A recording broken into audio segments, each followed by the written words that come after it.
사도신경으로 우리의 신앙을 하나님께 고백하겠습니다. 나는 전능하신 아버지 하나님, 전지의 창조주를 믿습니다.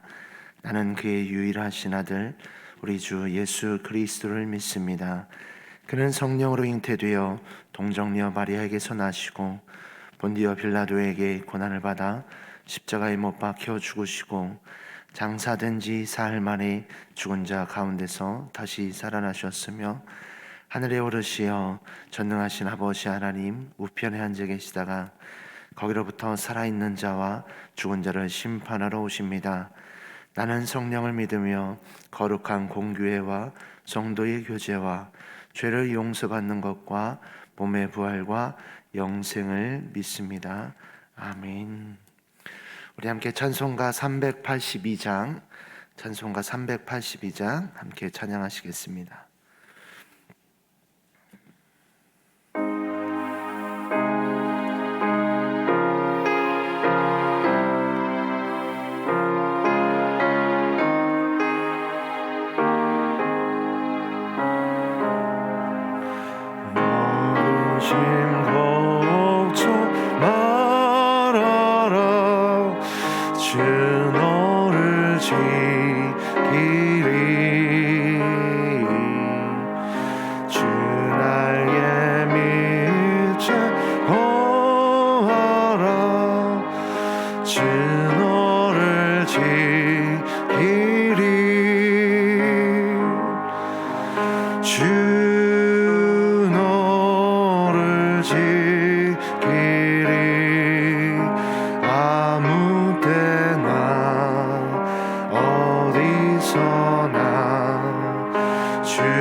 늘 지켜주시리.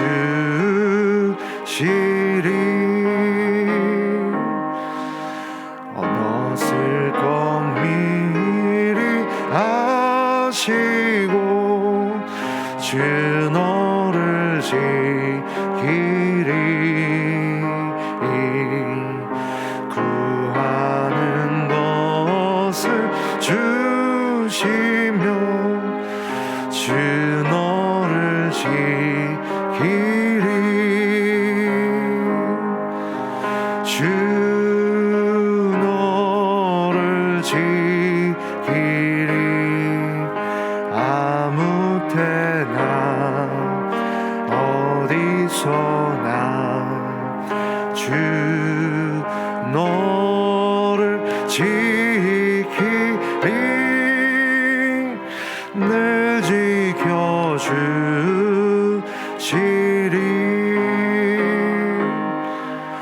어려운 시험 당해도 주 너를 지키리.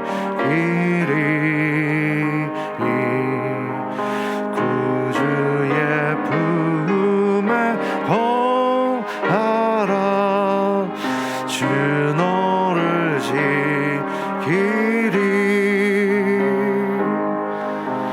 주 너를 지키리. 아무 때나 어디서나 주 너를 지키리. 늘 지켜주시리.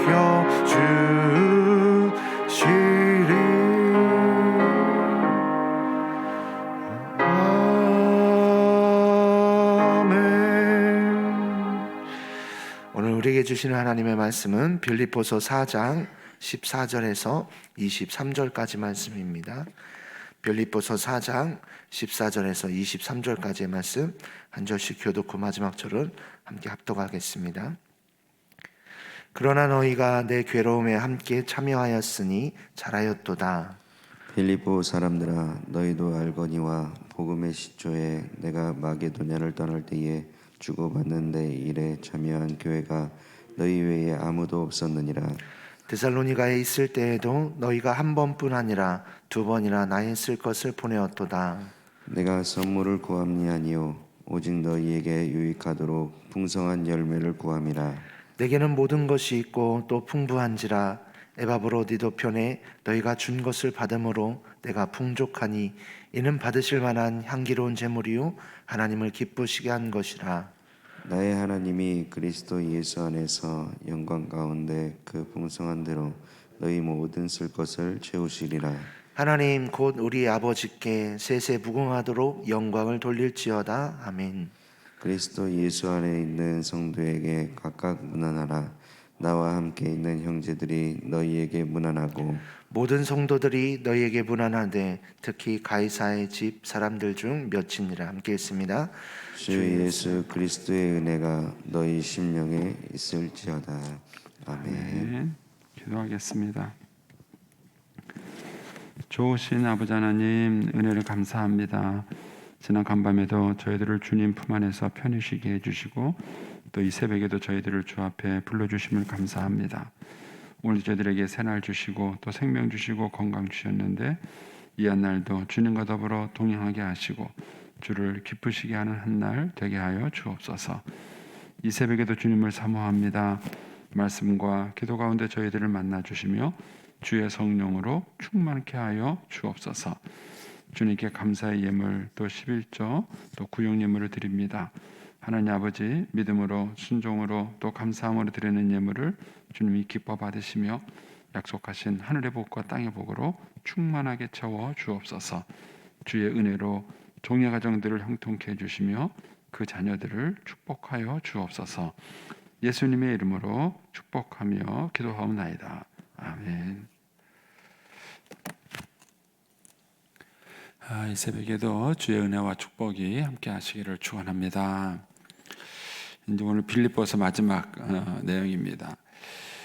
이 빌립보서 이제 마지막에는 이제 사도 바울이 이제 빌립보 교인들과 조금 더 이제 그 개인적인 얘기를 주고받고 그리고 이제 인사를 하는 내용입니다. 14절부터 20절까지는 이제 빌립보 교인들이 보내준 사도 바울에 대한 선교 후원금에 대해서 이제 얘기를 나누는 것이고요. 그다음에 이제 21절에서 23절은 이제 마지막 인사 글을 나누는 것입니다. 거기 이제 14절에 가면 이렇게 말합니다. 그러나 너희가 내 괴로움에 함께 참여하였으니 잘하였도다. 이렇게 말합니다. 사도 바울은 이미 모든 생활 가운데서 자족하는 법을 배웠어요. 하느님께서 뭐 풍부하게 주시면 풍부하게 주시는 대로 또 이제 부족하면 부족한 대로 매이지 아니하고 자족하는 법을 배웠다. 이렇게 얘기를 했습니다. 제가 이제 어제 신문에 보니까 그 서울에 있는 많은 그 청년들이 집에서 안 나온대요. 우울증에 걸려가지고 그러니까 밖에 나와서 이렇게 그 경제적으로 취직할 데도 없고 돈 못 벌고 많이 위축된 그 젊은이들이 이제 의기소침해져 가지고 집에 집거하고 나오지 않는다. 뭐 이런 얘기를 하더라고요. 그러는데 저는 이제 그 뉴스를 보면서 그런 생각이 들어요. 그 젊은이들한테 이제 자족하는 법을 좀 훈련시켰다면 어려움은 어려운 시기대로 그들이 꿈을 향해서 나갈 수 있어야 할 텐데 너무 이제 우리 사회가 소유에 대한 것을 강하게 가르치다 보니까 이제 그 아이들이 이제 위축되고 패배 의식을 가지게 되고 그런 것들을 있는 것이 아닌가 하는 생각이 좀 들었습니다. 어쨌든 이제 사도 바울은 이제 자기가 이제 어떤 형편이든지 자족하는 법을 배웠어요. 그래서 자기는 이제 그런 것에 매이지는 않는다 이렇게 고백을 합니다. 이제 그러면서도 이제 14절에 이 말을 하는 것은 그러나 내가 여러 가지 면에서 자족하는 법을 배우긴 했지만 그러나 너희가 내 괴로움에 함께 참여했으니 잘했다, 고맙다 이렇게 말을 하는 겁니다. 사도 바울은 여기서 말하는 내 괴로움이라는 것은 사도 바울이 이제 선교를 하기 위해서 당하는 여러 가지 많은 어려움들을 말하는 것이고, 또 동시에 이제 물질적인 어려움을 같이 여기에 이제 포함되어서 말을 하는 것입니다. 그러니까는 이런 것들이 힘들지 않을 수는 없어요. 그렇죠? 예. 우리가 이제 물질적으로 어렵고 힘들면은 그것에 대해서 힘들지 않을 수 없고 또 불편하지 않을 수 없습니다. 다만 거기에 매이지 않을 뿐인 것이죠. 예. 사도 바울은 그것을 내 괴로움이다 이렇게 표현했어요. 근데 그 괴로움에 이제 빌립보 성도들이 참여해 준 거에 대해서 잘했다, 고맙다 이렇게 이제 인사를 하는 것입니다. 그러면서 이제 15절에 사도 바울과 빌립보 교인들의 관계가 나옵니다.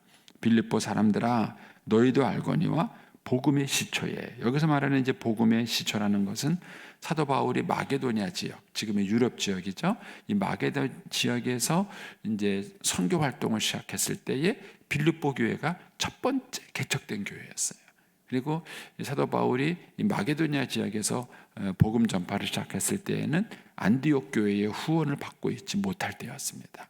그러니까 이제 이 어려운 시절, 요즘으로 말하면은 개척 멤버라고 할 수 있겠죠. 예, 목사님이 교회를 개척할 때 개척할 수 있는 멤버. 그래서 이제 개척 멤버부터 쭉 하는 사람은 목회자가 잊을 수 없죠. 예, 같이 힘들고 고생하고 어렵고 막 그렇게 해서 이렇게 교회를 세워갔으니까 그 사람들을 잊을 수 없겠죠. 그러니까 이제 사도 바울이 빌립보 교회를 향해서 이제 그런 마음이 있는 거예요. 그래서 이제 마게도냐 지역에 복음을 전할 때 그 복음의 시초부터 지금까지 이 빌립보 교인들은 계속 관계를 가지고 바울을 후원했던 것입니다. 이제 15절 다시 보시면 빌립보 사람들아 너희도 알거니와 복음의 시초에 내가 마게도냐를 떠날 때에, 그러니까 사도 바울이 빌립보 교회를 개척하고 이제 애매하게 매를 맞죠. 매를 맞아서 이제 그 간수의 요청에 의해서 그 빌립보 교회를 떠나게 됩니다. 그리고 이제 데살로니가 지역에 갔는데 거기서 이제 유대인들의 또 핍박을 받아서 또 이제 옮기게 되는 거죠. 이렇게 해가지고 결국 바울이 마게도냐 지역을 떠나서 아가야 지방으로 가게 돼요. 우리식으로 말하면은 뭐 충청북도를 떠나서 충청남도로 갔다 이렇게 이제 이해하시면 되는 거예요. 근데 이제 이 마게도냐를 떠날 때에 주고받는 내 일에 참여한 교회가 너희 외에 아무도 없었느니라. 그러니까 데살로니가 교회도 있었음에도 불구하고 이제 그런 교회들 중에서 이제 사도 바울을 돕지 못했던 것이죠. 이제 아마 이제 그런 교회들은 이제 성숙하지 못한 것이죠. 믿음에 성숙하지 못해서 이제 그런 것들을 잘 모르는 거죠. 우리가 이제 자식을 키워봐도 그렇잖아요. 자녀를 키워봐도 자녀들의 마음이 똑같지 않죠. 예. 특별히 이제 맏이들은 좀 달라요. 생각하는 게 좀 다르더라고요. 예. 둘째나 막내는 또 다르잖아요. 예. 생각하는 게 확실히 애들을 키워보면은 똑같이 그렇습니다. 근데 교회도 그런 것 같아요. 교회도 이렇게 보면은요, 이런 것들을 잘 성숙해서 사역자들의 마음을 이해하고 사역자들을 참 편하게 해주는 그런 교회가 있는가 하면 신앙생활은 열심히 하는데 그냥 자기밖에 모르는 거예요. 예, 그냥 그 사람이 뭐 자기는 열심히 해요. 열심히 하지만은 이 어떤 이 사역자의 마음을 이해하거나 거기에 같이 공감하거나 동참하는 이런 경우가 참 어려운 거예요. 제가 이제 이제 밀양에서 선교 훈련을 시킬 때에 이 선교를 하는 그 분들이 대부분은 자기가 이제 선교 후원을 하면서 보람을 느끼기를 원해요. 그 내가 이렇게 이제 후원하고 이렇게 했으니까 거기에 이제 어떤 일이 있게 되기를 바라는 거예요. 근데 이제 선교는 선교사님을 믿고 해야 하는 수밖에 없습니다. 예, 늘 가는 것도 아니고. 근데 이제 밀양에서 어떤 일이 있었냐면은 이제 권사님 한 분이 남편이 이제 사고로 돌아가셨어요. 의료 사고로 돌아가셨거든요. 그래서 이제 그 의료 사고 분쟁이 끝나고 난 다음에 보상을 받았어요. 보상을 받았는데 이제 그 보상을 받은 돈으로 교회를 이제 선교지에다 교회를 짓고 싶었던 거예요. 그래서 네팔에다가 이제 교회를 졌어요. 그래서 이제 선교사님한테 이제 건축비를 보내고 그리고 이제 선교사님의 교회를 다 졌어요. 짓고 이제 봉헌 예배를 드리러 가는 거죠. 봉헌 예배 드리러 가야 이제 선교사님이 이제 보내준 그 그 구원금을 가지고 어떻게 교회를 지었는지 이제 확인도 할 수 있고 그렇습니다. 그런데 봉헌 예배 드리러 가기 전에 네팔에 지진이 난 거예요. 지진이 나가지고 그 교회를 세우기로 한 그 지역에 지진이 나서 동네 전체가 막 없어져 버렸어요. 동네 전체가 다 이제 무너져 버린 거예요. 그래서 선교사님이 황당해진 거예요. 예. 자기가 이제 돈은 다 받아서 예배당은 다 지었는데 보여줄 예배당이 없어져 버린 거예요. 이제 또 이분도 황당하죠. 예, 자기 남편 그 어떻게 보면 이제 죽은 그 비용을 가지고 예배당을 지었는데 그게 뭐가 남아 있어야 될 거 아니에요. 근데 그게 그냥 혼란을 가버린 거예요. 난감하게 된 거예요. 선교사님도 난감하고 저도 좀 난감하고 난감하게 된 거예요. 예. 그래서 이제 자초지종을 설명했는데 그분이 그렇게 얘기하는 거예요. 목사님 됐어요. 하나님이 아시죠. 예. 그 건물이 살아있던 뭐 무너졌던 그거는 하나님이 아시지 않겠습니까? 그래서 제가 참 미안하기도 하고 고맙기도 하고 그렇더라고요. 예. 그거 다시 살려내라 그러면 어떻게 해야 돼요?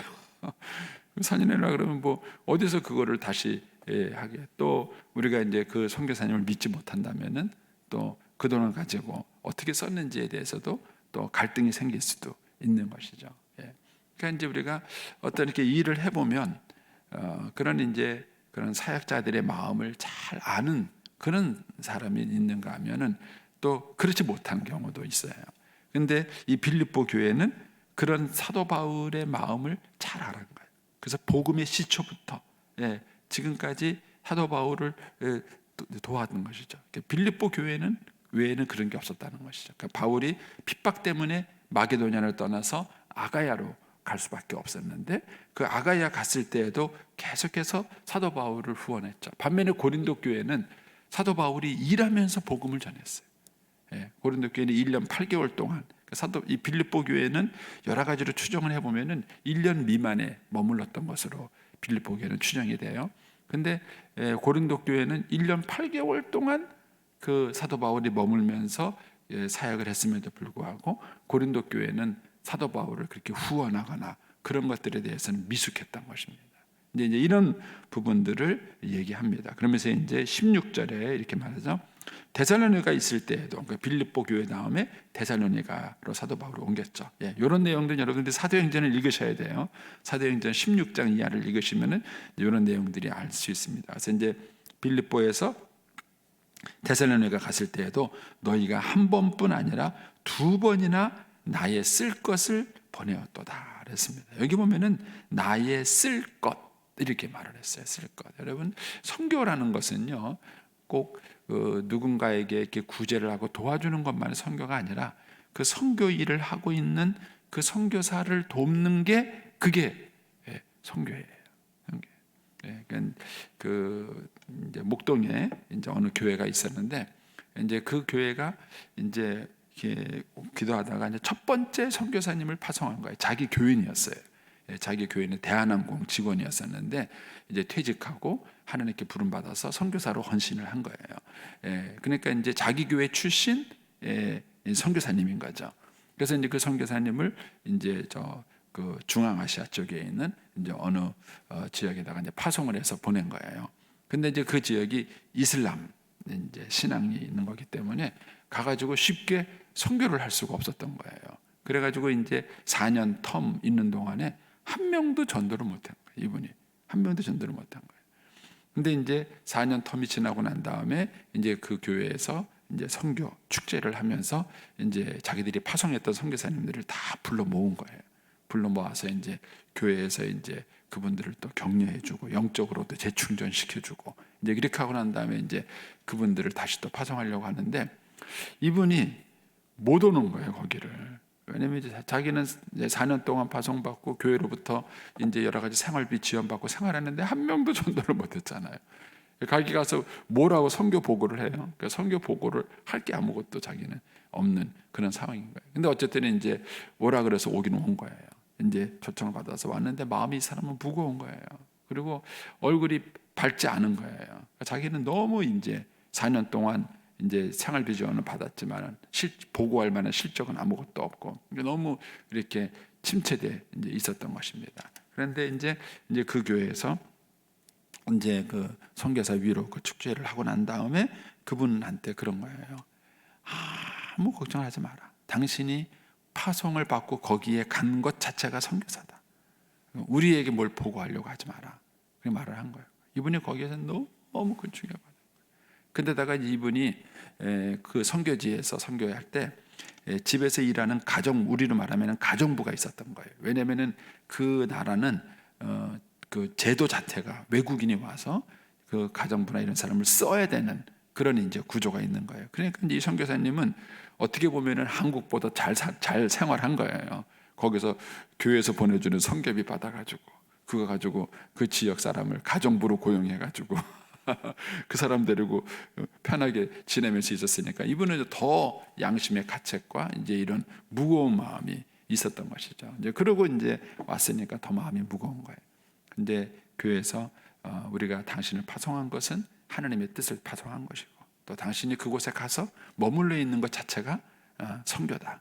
그래가지고 이제 교회에서 그 사람한테 부담을 주지 않고 막 이제 격려를 해서 또 보내줬어요.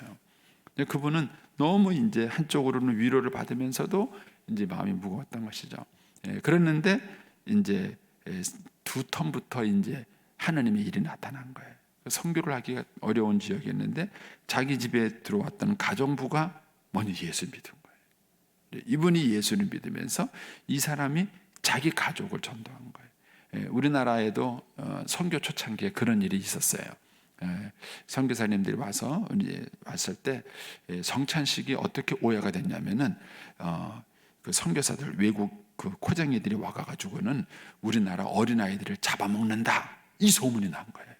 저도 어렸을 때 왜 그 소문 들었어요. 그런 게 있었어요. 우리 어머님이 너 밖에 나오면 너 문둥이가 너 간 빼먹는다 막 그런 얘기 안 들으셨어요? 저만 들었나요? 옛날에 막 우리 어머니 그래갖고 이제 애들 밖에 못 나가게 했잖아요. 옛날에 참 무식했죠 사람들이. 실제 그런 사람이 있었나 모르겠어요. 애들 뭐 간 빼먹은 사람이 있었나 모르겠는데 그런 얘기들을 듣고 우리는 큰 거죠. 그러니까 제가 클 때보다 더 옛날인 그 선교사들이 왔던 시절에는 그런 소문들이 흉흉했던 거예요.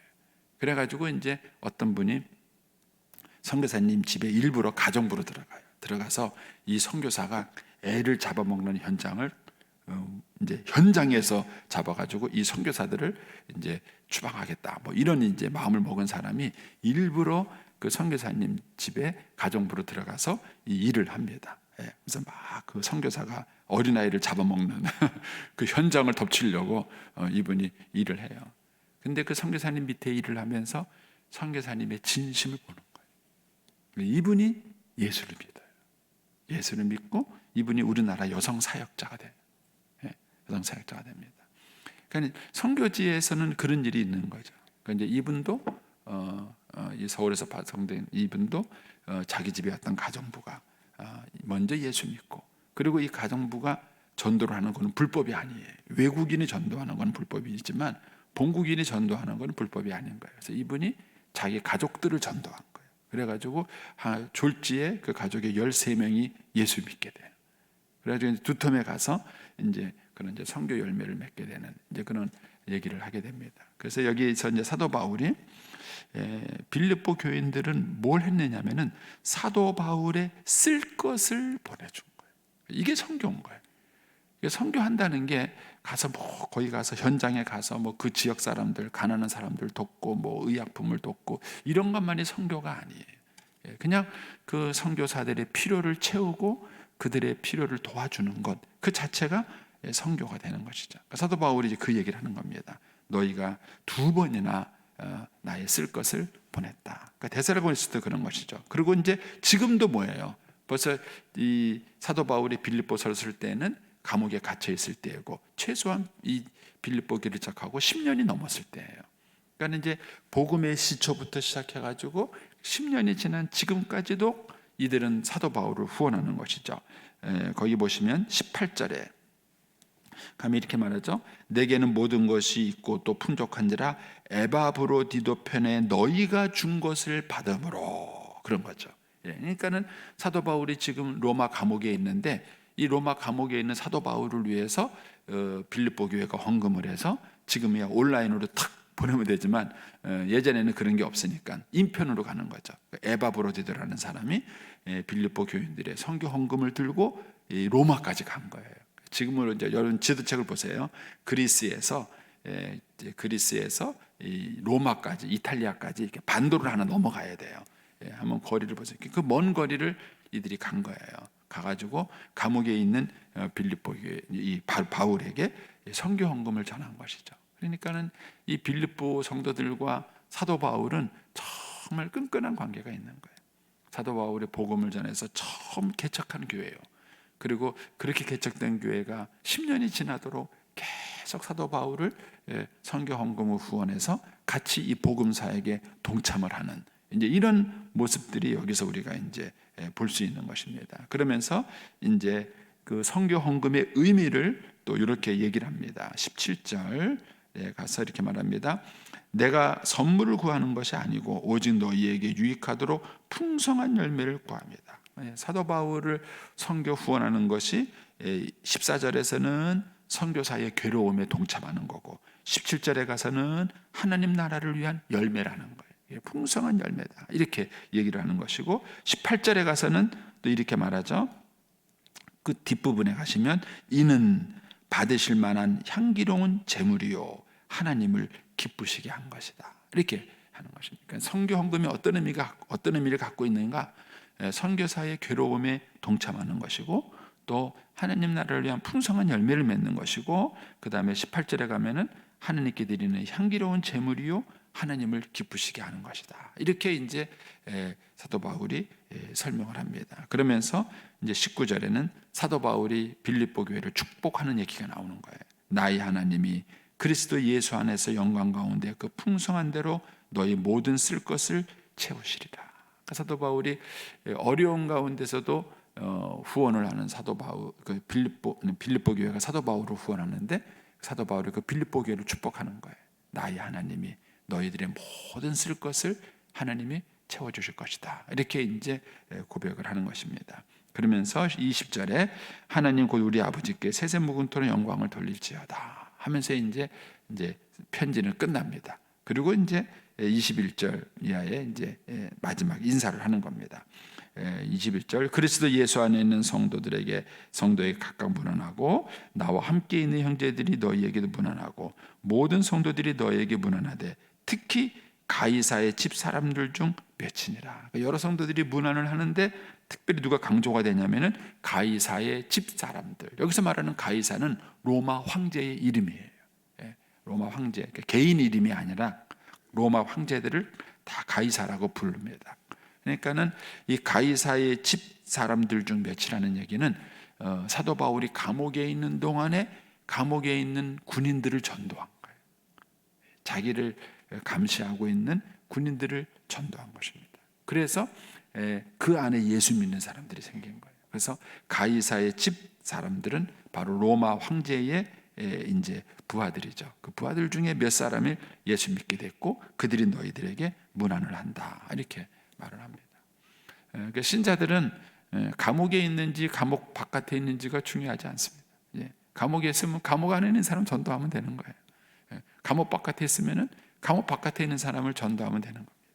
사도 바울을 보면 사도 바울은 어느 곳에 있든지 간에 이렇게 하느님 나라를 확정하고 복음을 전하는 것이죠. 그래서 사도 바울이 감옥에서 전도한 사람이 바로 오네시모예요. 우리가 빌레몬서를 읽으면 나오는 그 오네시모가 사도 바울이 감옥에서 전도한 사람이에요. 그리고 이 오네시모가 후에 초대교회의 유명한 감독이 됩니다. 유명한 감독이 됩니다. 그래서 우리 어르신들도 우리의 삶 자체가 복음이 돼야 돼요. 여러분들이 그렇게 될 노치원이라고 그러죠. 노치원, 유치원이 아니라 노치원. 거기 가시면은 거기서 또 새로운 친구들 만나시면 거기서 또 전도하세요. 거기서 전도하세요. 여러분의 집에 요양사가 찾아오면 그 요양사에도 전도하세요. 그러니까 우리가 어떤 형편에 있든지 간에 우리가 만나는 모든 연결의 고리들을 복음 전도의 현장으로 삼을 수 있고 또 그 가운데 오네시모가 나올지 어떻게 알겠습니까? 그렇죠? 내가 그렇게 복음을 전했던 그 사람 가운데 하나님 나라에 쓰는 오네시모가 나올지도 모르는 것입니다. 그러니까 저와 여러분이 오늘 한 날을 살아가면서도 사도 바울처럼 정말 복음의 생생한 드라마를 쓸 수 있는 그런 하루가 될 수 있게 되기를 축복합니다. 기도하겠습니다.